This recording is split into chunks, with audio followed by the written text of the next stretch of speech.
Hey folks, John here. It is the 25th of September 2023, and I'm taking a little bit of time to talk about the past year. 1 year ago today, Monday, September 26th, 2022, is when I went under the knife to have my leg removed, which was a life saving procedure. I was told the magnitude and the gravity of the situation by my wife the next morning. Many of you know I am now a below knee amputee, and I've been trying to live the past year without making a big show of it. I've shared with it, and especially the past several months, I've shared it with many of you, and some people were actually shocked to find out. And my intention was not to shock people, but my intention was to not put this out there for the whole world to, feel sorry for me or feel pity or whatever. That's not what I wanted from the second I woke up in that recovery 1 year ago today. I wanted to be the best human being, the best man, the best husband, the best father, the best Californian, and the best American, and most importantly, the best Christian I can be as an amputee. And I think the past year I've kind of made a little bit of headway in all those areas. But I do want to kind of talk about today being Yom Kippur, the most solemn of Jewish holidays in the Jewish faith. Even though I'm a Christian man, I still understand that that's very important to people, and it serves a purpose that we could all glean from it. And I'm taking this. It's ironic that the 1 year anniversary of my injury, of my amputation, and 1 year of rehabilitation, which is going to be ongoing for all my life, except the 1 year anniversary of this falls on the most solemn day that my Jewish friends and cousins and loved ones out there participate in the Day of Atonement. Now, I'm not atoning for my amputation. I'm not celebrating it either. I'm sharing it because it's some kind of being able to talk about it now is very cathartic for me. And especially now, I'm starting to get to the point now where I can move about with my prosthetic fully clothed, because I've been wearing a lot of shorts and stuff around. But if I'm fully clothed, a lot of people have no idea I am a below knee amputee. And that's a testament to not just me, my rehabilitation, but everyone around me who's been encouraging me in one way, shape, or form. I will acknowledge many people as well in this thing. But I want to take this time to just go over what happened. It's looking back, because I've lived it day to day. The past 365 days seem to have gone pretty quick, and I have to actually think back. There were times. I'm talking to Debbie especially, who was with me through this whole time. I will say I probably could have got through this without her, but I am thankful to God that she was here, because she made this bearable, and I might not be the person I am today. Actually, I'm confident I wouldn't be the man I am today if Debbie was not here with me, along with many other people who helped. What happened was, the end of September of last year, Debbie and I flew to Las Vegas for a concert, and when we flew back, I noticed my foot was swollen. My left foot looked kind of swollen, a little red, a little more puffy and red than my other one. And It honestly felt like I had an insect bite. That swollen. When you get an insect bite in your skin, it swells up, gets red, and it gets itchy. That's what it felt like. And I'm like, oh great. I mean, somehow, somewhere, I got an insect bite on my foot. This was Monday. We flew back. Wednesday, it had gotten worse, and Debbie was starting to be concerned. So I called my physician, um, and we did a video call, and she prescribed me some antibiotics, and said if it gets any worse, I want you to go to the emergency room. See if the antibiotics help. Apparently, by the weekend, it did not help at all, and it was actually weeping, which is a very bad sign. So, in the emergency room, Debbie and I went in the morning, on Sunday morning, in the emergency room. No one was there, uh, and I was seen by one doctor who was there, and they told me to sit tight. A couple of nurses brought out 3 bags of antibiotics and started, hooking me up to them. That was not a good sign for them. And about 3 hours later, a specialist came in. A young man. He was a podiatrist, and he came to look at it, and um, he actually what happened first is I went in and got a CAT scan or got some kind of a scan. They looked at it and everything, and then brought me out. Then the specialist came over. I guess they called him in. And now, granted, at this point, we were in the emergency room probably 4 hours. Uh, the specialist told me the bad news. He said, basically, he said it very professionally and compassionately, but it boiled down to it's your foot or your life. And almost immediately, I'm like, you know what? Take the foot. Take the foot. I did not sit there and have to think about it. I'm like, wow, if it's that bad. And maybe it's just whatever. Maybe it's because the infection was messing with me. Because apparently by that time, Debbie was saying my cognitive ability skills. She noticed a change in my behavior and everything. And apparently it was pretty bad. It was gaseous gangrene, necrotic, and Debbie memorized it. All right, and but she could tell you, but whatever it was, it was eating my foot, and I wasn't in the best of health. I am a diabetic, and I was not taking care of myself like I thought I was. I was, my diet needed help, and that was a contributing factor. It wasn't the main factor. Um, how this infection got in my foot, there's a number of different um, facts that were happening, which I will not get into because at this point, what's happened. It's just how we dealt with it. And I think at that point, that's when I made some phone calls. I called my director of ops for work, let him know, and he did a triple take. He's like, what? Because he had just seen me the Friday or the Wednesday before, and I was fine, And then Saturday I'm on an airplane. Sunday I come back from a concert. Monday, I'm having problems with my foot, but I'm still wearing shoes, and and he saw me that Wednesday before I went into the hospital on the weekend. So as far as he's concerned, this has happened overnight. Kind of as far as I was concerned, let him know. I let my client know, which she was shocked, and she called the site supervisor who I was going to call next and say, hey, I need you to run things on my behalf for the next couple of days. I'm in the hospital, and I explained to her, Claudia. I explained to Claudia what's going on, and I will do my best to keep things rolling. I will do my best to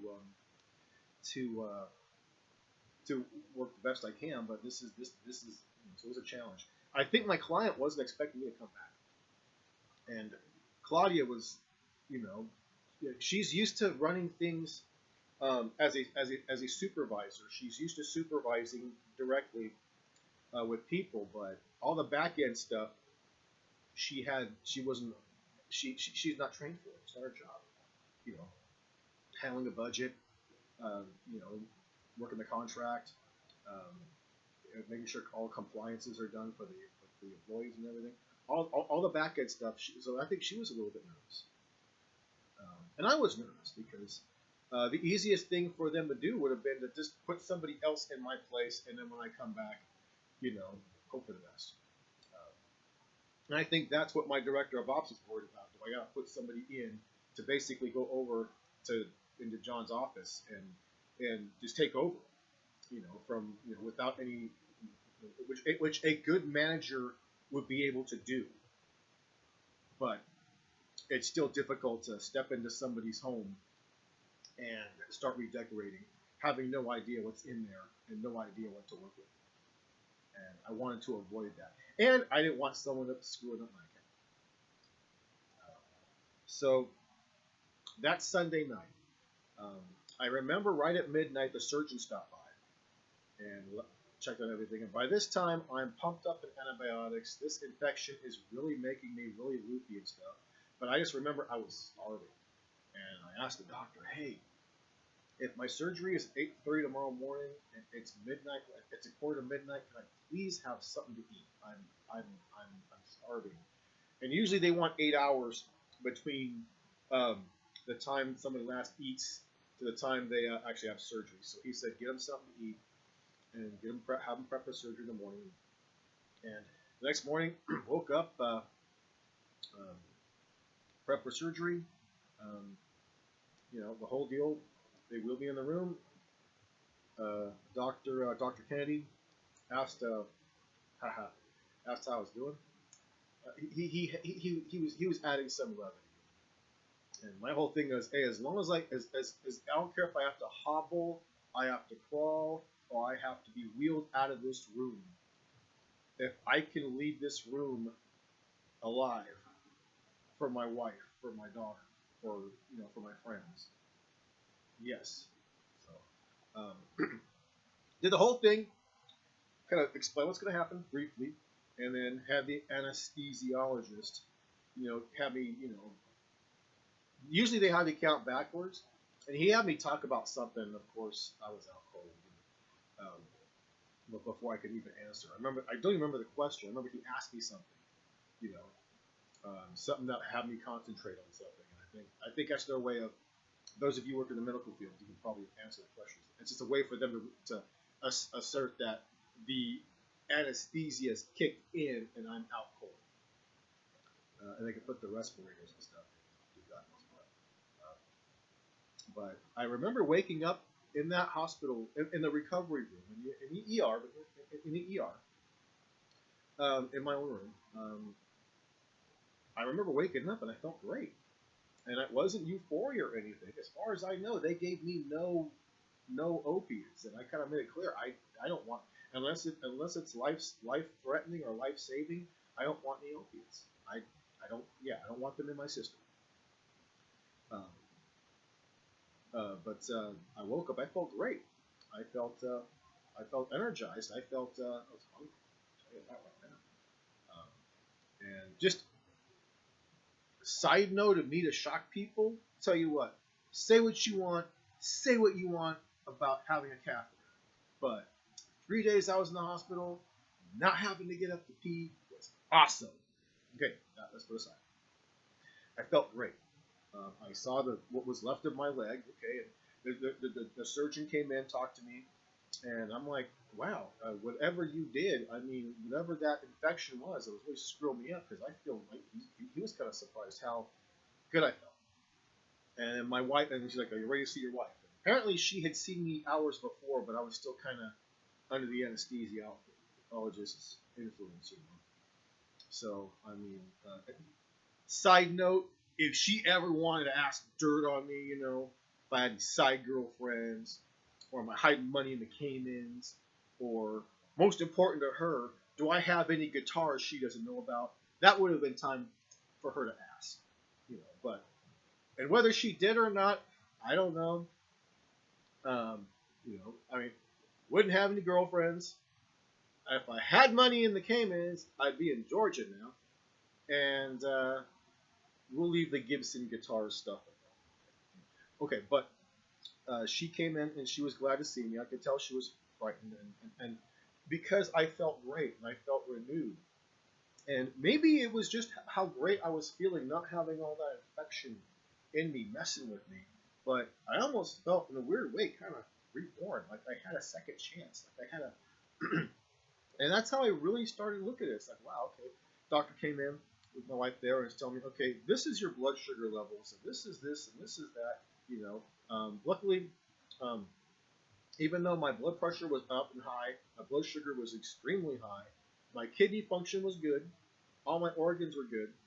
Um, the reason my body probably had a hard time fighting this infection was this infection usually knocks anyone out anyway, but because of you know all of my levels. So um, that's what I told myself. I have a lot to live for, and I have a second chance. The religious part of me saying, you know what, you've been given a second chance by God, by the universe, by everything. Because they made it clear to my wife. I think they were leery about talking to me about this part of it, but I think I'll get to it in a bit. They were worried about my surviving the night. Apparently, my blood pressure dropped to dangerous lows last night, the night before surgery, and to where they were doing things to actually save my life to survive just to get to surgery. My wife has more info because she was there. She's probably okay about talking about it now, but I didn't realize how bad I was, but she did, and she makes it clear to me she was very close of losing me, and I did not ever want to put her through that again. So I made a vow to myself. I'm gonna take this. I felt like Jonah in the Old Testament, and everyone thinks, oh, Jonah will. Well, you got to read more into that. Where, really quick, for those of you who only know the prophet Jonah as being the guy in the whale, which I'm kind of convinced it was probably a spaceship or something, and they didn't know what to call a spaceship or whatever, so the only thing is the belly of the whale, whatever. Something grabbed him and spit him on and made him do his job. But what people don't take from that story is here's a man who was given a job to do and he ran from it. He was an asshole and he was a coward. I don't want to do this. I'm going to go the opposite direction. He gets on a ship. Ship's got stormy seas, whatever, and he's so much of a coward and an asshole where he's like, you know what? It's because my God is mad at me. Here's what you guys can do to save your butts. Kill me, throw me overboard, and everything will be fine. And they throw him overboard, water calm. But the whole thing is, Jonah's going to say, hey, I'm going to put the blood of my death on you guys. So I can't say, oh, I killed myself. No, it's like, they killed me. No. He was that much of a jerk. They threw him overboard, but however he got to land, and he probably looked and smelled awful. And those of you who know the lay of the land, Nineveh wasn't right on the beach as far as I can geography remember. So he had to walk. He's pissed off. He did what he was supposed to do. What God wanted done was done, but even Jonah still pouted about it because he went and hid under a tree and was mad because he didn't get his way. And for some reason, I related a little bit to that with the idea of I knew what I needed to do for my health, but I ran from it. I'm like, okay, I'll just do enough. I'll do this or I'll do this, and I don't want to see a doctor because they'll tell me blah blah blah. And well, this situation, I believe, was God getting my attention. Call it what you want. If you're an atheist, you don't believe it, you think I'm delusional, fine. Have your delusions. I'm happy. And I have a second chance. And everything I need for my second chance is being laid out before me. Okay? And that's how I looked at it. And unlike Jonah, I'm going to be grateful. Unlike Jonah, I'm going to, find out why. I have a pretty good idea why I'm here, and I want to do it. And that's how I felt. And then in the hospital room, having this realization that I got a second chance, and I don't want to be like Jonah. And I talked to my doctors about this because they asked, "How are you feeling? How are you feeling?" They sent the shrink in. How you feeling? I told them all about. I'm thinking about this, and I think I'm running from myself. But now I got a second chance. I'm not gonna squander it.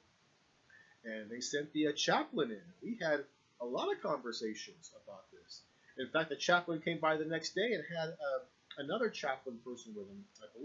I think she was Muslim, and he was Christian also. But I mean, we had this conversation, and the shrink came back, and I realized that I was told later that a lot of amputees go through a period of deep depression, especially right after surgery, and they were not seeing that with me. They weren't seeing that with me. And my shrink, or the psychiatrist there, not my shrink, the psychiatrist there, pulled my wife aside and said, "Hey, look, this is what normally happens. Your husband seems to be in good spirits, whatever, but we don't know, that could shift. And if he owns any firearms, which I do, which you all know I do, you need to keep him out of his reach. Keep him where he can't bother them for the time being. Because apparently it's not unusual that amputees of one type or another do take their lives out of depression. Thank God I never found that out. My big thing was, okay, I'm alive, I feel great. I asked my wife to go bring me my laptop for work. I asked for food. Oh my God, I was so hungry. Um, but and I was in the hospital Monday after the surgery, and Tuesday they sent me to a recovery room, which was a really nice suite. And Tuesday to Thursday I was there. My friends came over to visit.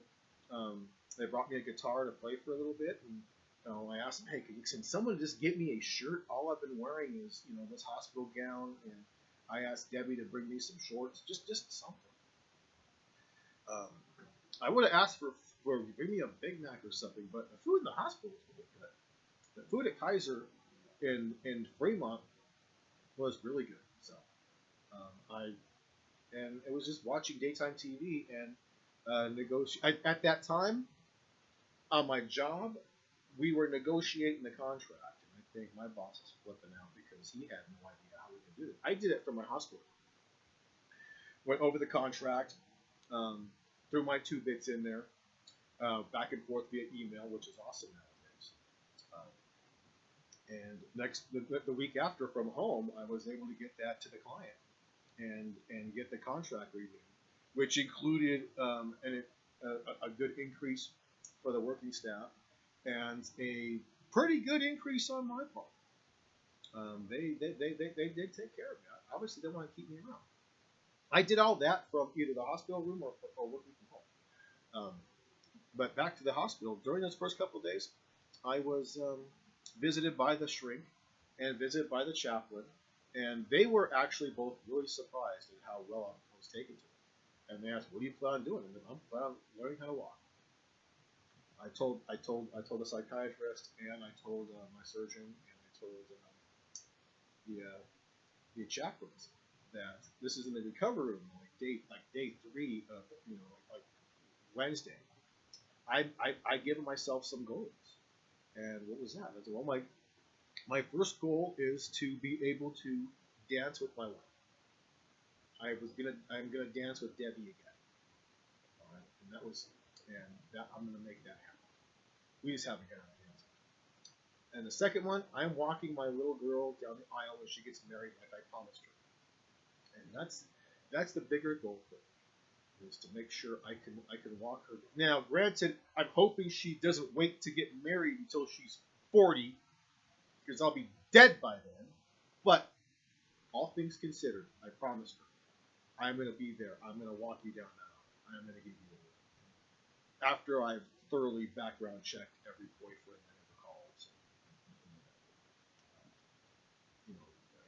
Those of you who know me know I do this for a living, and these little guys don't know who I is. I will crawl up their past like a microscope. So, anyway, those are the two goals: dancing with my wife, walking my little girl down about time comes. And those have been two focuses I've been focusing. I get home, and thank God my friends in my band, Yossi, Roy, Greg, and Jordan, they all stuck by me one way, shape, or form. Greg and Roy were great to help me up the stairs when I first got home. Um, Roy and Greg were great about helping Debbie. Like that night I came home, just shifting things around in the apartment so I could move about with a walker, because I was using a walker for the first several weeks, and making things comfortable. Roy would come over and check on me, a couple times a week. I had a physical therapist coming by. I had a nurse that would come by and check my wound. And yeah. So for the next few weeks, I was at home, waiting for my leg to heal. I would go see the surgeon, I think every other week, to see how the stitches were healing. And there was one stubborn part of my leg that was not healing correctly. Unfortunately, it took a while. And it wasn't a thing where it was like, whatever. It wasn't. It was still healthily healing, but that one last stubborn part, which is about maybe a quarter inch by a quarter inch on the last end of the stitches, was not healing because, according to Melissa, my wound care specialist, at a certain point, my body thought everything was healed. Okay, we're just going to stop it. She'd have to do things to kind of stimulate it, basically irritate it to start healing again. And eventually, it closed completely, and I was able to move the next step. Now, I was forecasting that I would have a prosthetic by my February. All right. However, my leg situation I told you about, it didn't heal until March or April. April is when they were completely sure that the whole stitch seam was healed up properly, and that was the thing holding. So what would have kept me? What I'm thinking, I would have normally probably had this prosthetic by February. That's why it took till July. What really helped me move, and I'm not getting a kickback for this from the company, I just discovered this looking for arm crutches or whatever, is what's called an iWalk device. Right? This device it's basically meant for people who have ankle injuries. Your ankle sits here, your knee goes right here, and for all intents and purposes, it allows one to walk with it's basically a crutch that instead of you hold with your hands or strap under your or put under your shoulders, you strap this to your leg. And I saw them on YouTube as well as on Amazon. And the great thing about these devices when it comes to a below knee amputee is generally these devices are kind of like crutches, with the idea that people buy them when they have an ankle injury and they have to stay off their ankle. They have to keep weight off their ankle, and for however many days or weeks or whatever. And once their ankle's healed and they no longer need the device, a lot of times you can find them used in relatively good shape. There's 3 models. I first bought I thought, okay, I'll buy a used Model 3, iWalk 3.0, and it was causing a pressure wound on where my residual bone was.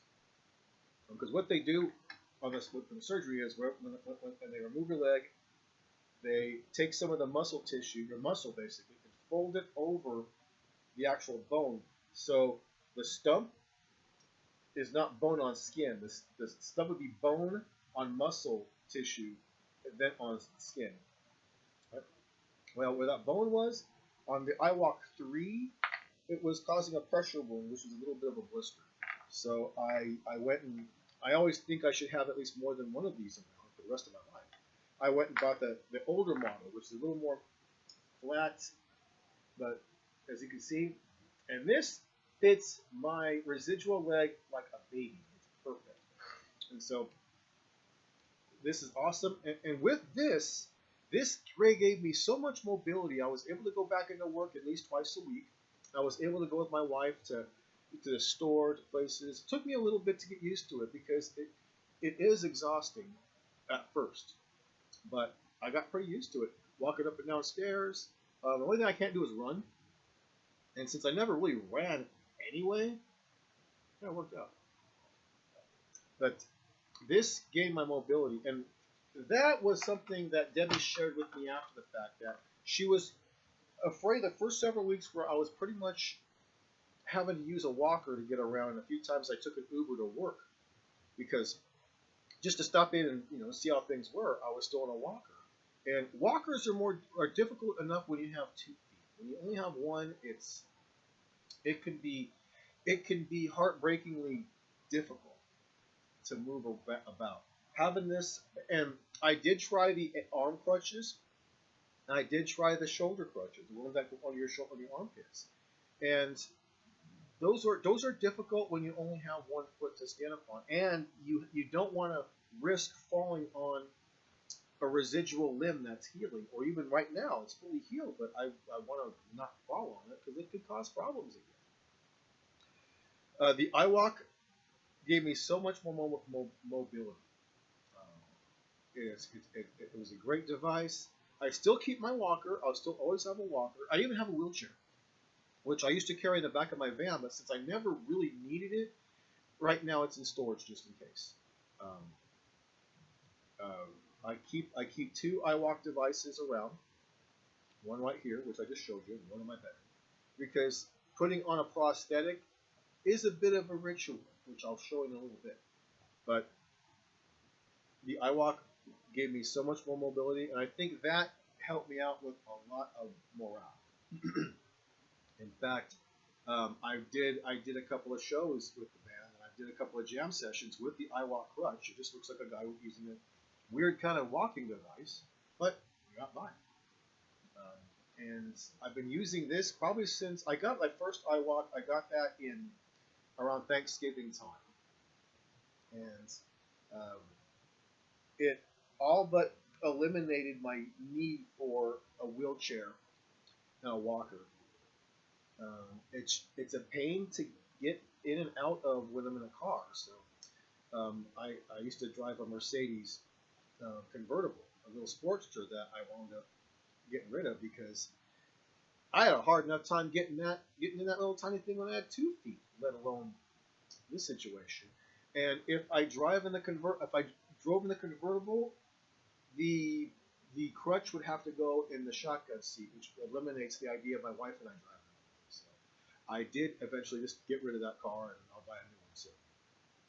But all things considered, the iWalk crutch allowed me so much mobility between November and July. And I say July is when I finally got my prosthetic. What was going on was I was cleared for a prosthetic in April, but what happened? The local clinic called the Hanger Clinic. The Hanger Clinic started by a guy named Hanger during I think the Civil War, where he invented a prosthetic for himself and developed the technology over the past couple of centuries. And we have one clinic here in Fremont. And unfortunately, well, it depends on how you look at it. Hanger Clinic had a competitor in the area. So there were 2 places that basically handled prosthetics, handled orthopedic shoes, handled all your prosthetic mobility needs. One of the businesses closed shop.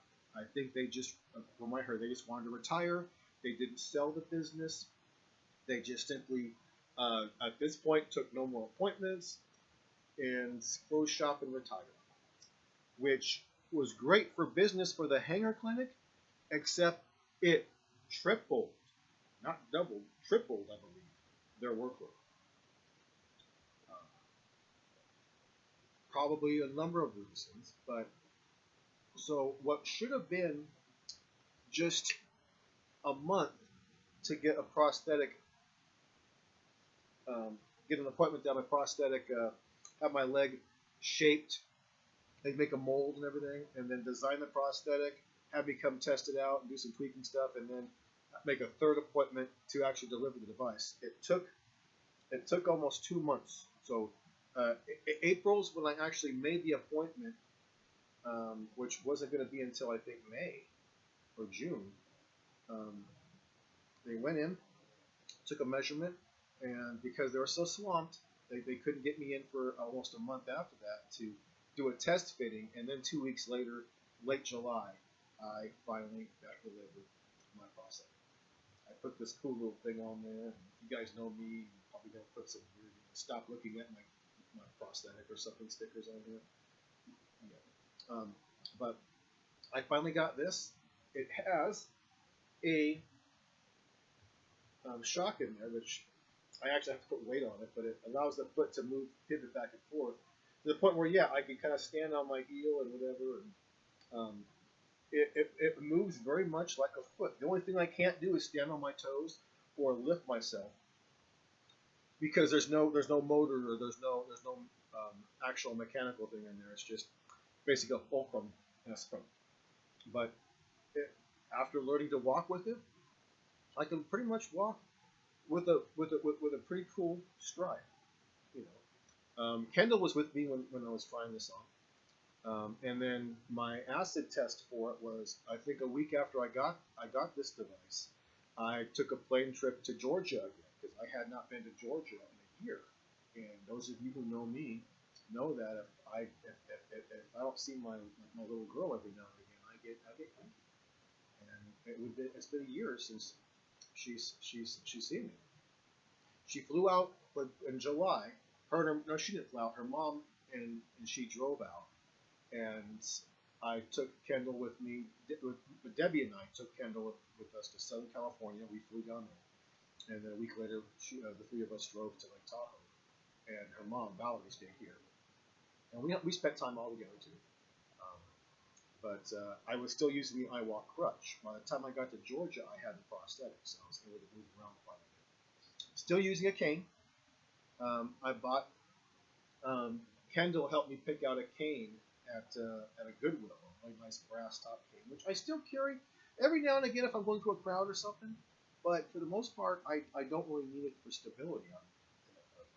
I've been able to use this guy, and see if you notice it's contoured.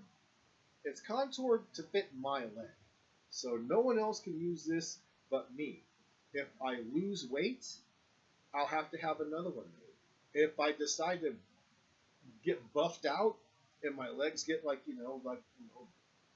big, I'll have to have another one made. But right now, this is the design for my skinny little leg, which it's given me my mobility back almost 100%. And I say almost 100% because, yeah, I can't stand on my toes on my left foot, but that's okay. I have my right foot. I can still walk and hold my daughter's hand, which I know one day she's 11. One day soon she's going to... Her mom and I disagree on this. Her mom thinks that she's always going to be kind of, that the daddy's girls will hold my hand, or curl up next to me kind of thing, which I hope never ends unless she becomes this 6'1", Amazon, like she just may well be, then that might be a little uncomfortable. But nonetheless, I know that at a certain point, sometimes it's not as cool to publicly hold a parent or loved one's hand. So I'm eating it up as much as I can before that time comes.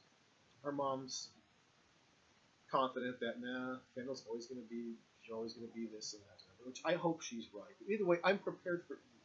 Okay, but at least now, right now, I can walk holding Kendall's hand with my prosthetic and not have people kind of point, oh, look, he's like RoboCop. No, I almost said Terminator.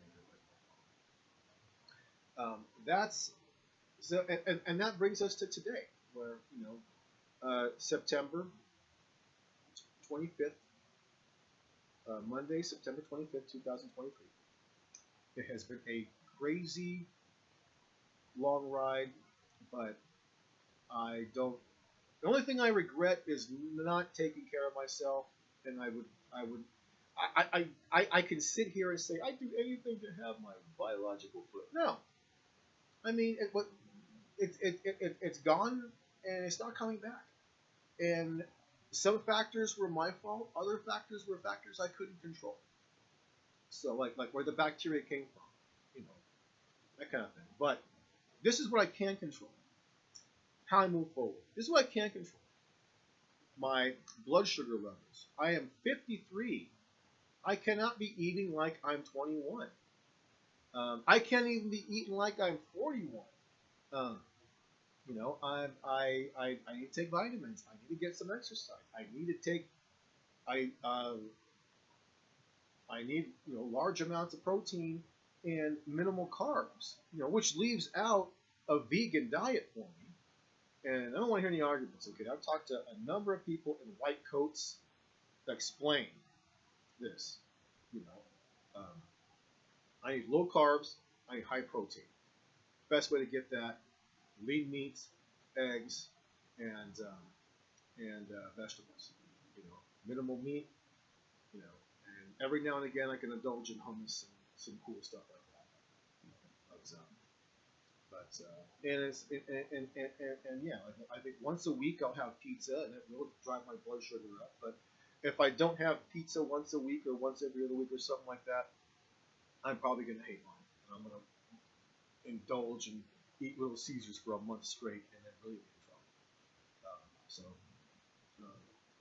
we found out how often and what I can eat at certain fast food places, and Debbie has found wonderful ways to cook things with low carb ingredients, and she loves it because she's lost weight.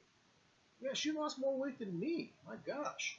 And then she was mad at me last year for being able to put on a pair of her pants. And now she's like, oh, I'm losing weight. Great. It's like, oh, well, hey, you know what? This is helping both of us. This is helping both of us. I had a great support group with, like I mentioned, my friends, Greg and Yossi, Roy and Jordan. Thank you for being there. It could have been really easy for you guys just to, hey, just kind of move on, But even Roy being Roy, and sometimes love the guy, but I gotta take him in small doses because I'm inherently lazy. They know that. Roy and Greg are the opposite. They gotta keep moving, man. You gotta keep doing stuff, and there's that. And Roy's one of those kind of people that it would motivate me to, hey, come on, let's go. Well, sometimes like, hey, come on, let's get you out of the apartment and let's go play some basketball in the park, man. Park's only 2 miles away. We can do that with your walker. I'm like, thanks for coming by, but yeah, let's just help me out moving some stuff around here and get some exercise.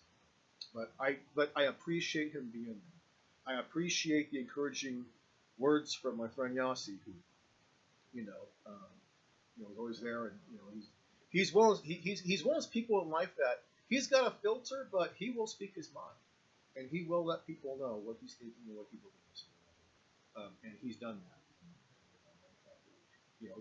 And thanks Jordan for keeping me on my wits, and challenging me like you always do. And Greg, I appreciate the kind words. I appreciate you going out of your way a number of times for me and for Debbie, whether it's helping move stuff around here like with Roy or just stopping by or whatever. I appreciate all that. I appreciate my employees at work, especially Claudia, who's she's the de facto supervisor. And, she and her family, in a way, not in a way, they've helped me through this.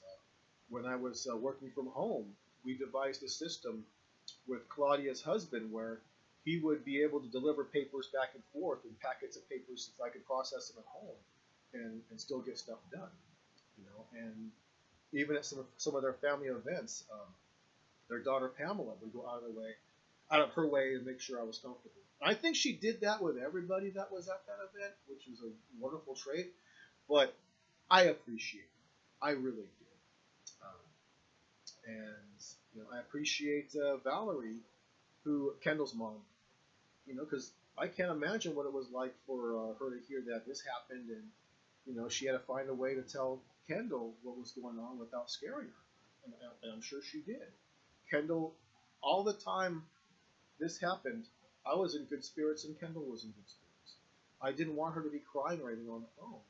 The only time she would cry was when she actually saw me walking around with a crutch, and then walking around across. That meant a lot to her. But she had that kind of funny fascination Kendall did, like a kid, where I say, "Hey, you want to see this thumb?" She'd, yeah, yeah, yeah. And she'd look, and it looks like a big thumb. But I'm glad she had that and wasn't scared or crying or anything. She rolled with it just like I expected, because she's her mom's daughter. And my mom and dad being there, and my brother and sister. I remember when Debbie called my mom about this, and my mom and dad were devastated. Dad was, why is this happening so young? It's not fair. It's not fair. Dad was in a slump. I told Debbie when I was still in the hospital. I was still in the emergency room. I think, it was Monday. Debbie said, "Yeah, your parents are off or completely put aside by this." And I'm like, "Bring Dad along. Bring Dad over." I had Dad came over in the hospital, and Debbie brought him over. I'm like, "Dad, I'm fine. Dad, I'm missing my foot, but I'm gonna get through this. I'm gonna get through this. You don't need to worry about me. I'm gonna find a way to walk. I'm gonna find a way to walk." I'm John Viduya. I am Pastor Jim Viduya's son. I am gonna find a way to walk. It's out there. God's gonna lead me to it. He did. Don't be upset, Dad. Don't be upset. And I like to think he wasn't. And they were there. So this whole past year has been interesting, um, and I have the rest of my life to live. And I've got a life to live. I've got a wife I'm going to live for. I've got Kendall I'm going to live for, and I've got a whole world out there that's going to have to deal with me.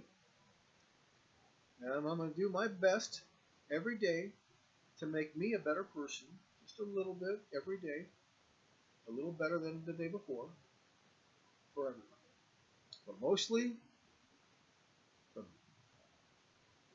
I want to thank you for watching. I appreciate you watching this kind of weird, kind of grainy video. And I hope my editing wasn't too bad on this, but I appreciate everything. God bless you all. Take care.